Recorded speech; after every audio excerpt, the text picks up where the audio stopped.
Pour ceux qui ne connaîtraient pas Doremi, donc c'est une entreprise solidaire d'utilité sociale qui vise à rendre accessible à tous la rénovation performante.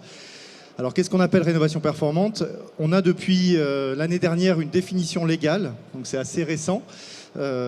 Si je veux simplifier, en fait, c'est une rénovation qui nous permet d'aller à une classe énergétique A ou B. C'est-à-dire que vous rénovez dans votre maison, admettons, la toiture, vous isolez la toiture, vous isolez les murs, le sol, quand c'est possible, vous changez les menuiseries, les portes et fenêtres, vous changez de ventilation, vous changez de chauffage pour mettre des systèmes performants. Ce sont ces 6 postes de travaux que vous effectuez en fait, dans une rénovation performante.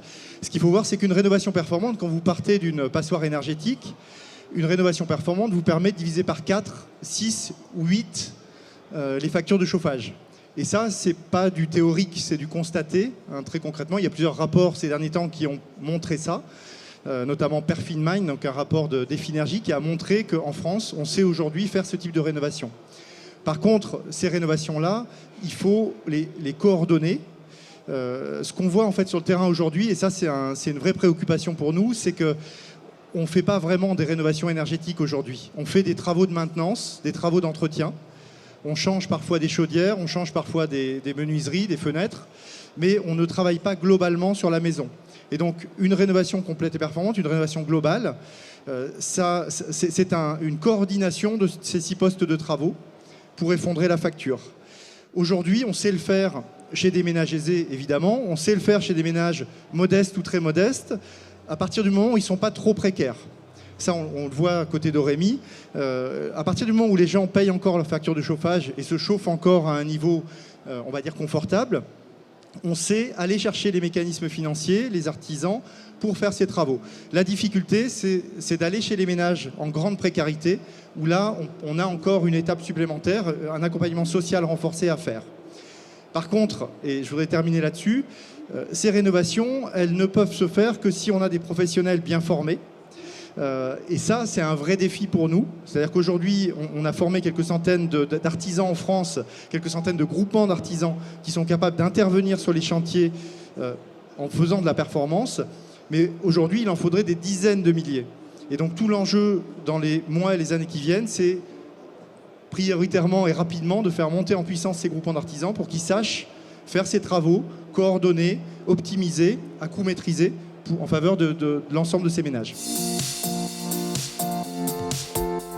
Si vous voulez massifier cette rénovation, permettre de rendre accessible au plus grand nombre la rénovation performante, il vous faut lever 3 grands freins aujourd'hui.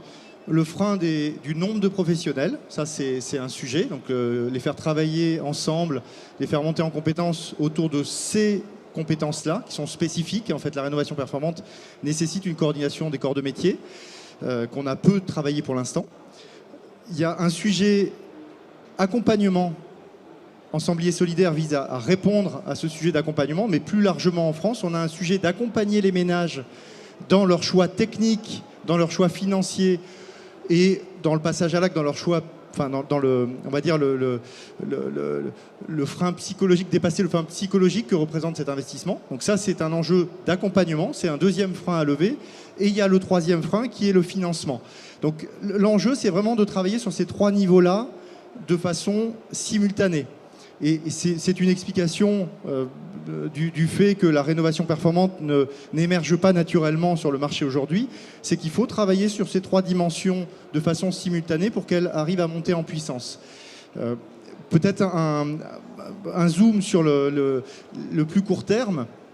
Aujourd'hui, si on a un mécanisme financier parfait et des capacités d'accompagnement parfaites, on trouvera des artisans pour commencer à faire.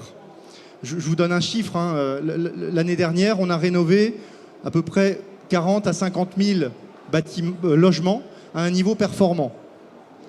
On considère qu'en France, en rythme de croisière, il faudra rénover 1 million de logements. Donc aujourd'hui, avec nos 40 ou 50 000 logements, on est quand même assez loin du compte.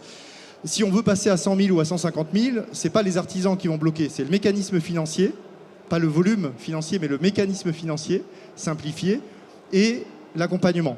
Quand on sera à 100, 150 000 et au-delà, là, on aura des problèmes au côté entreprise artisanale. Donc voilà, il faut arriver à travailler sur ces 3 piliers, il me semble, de façon simultanée.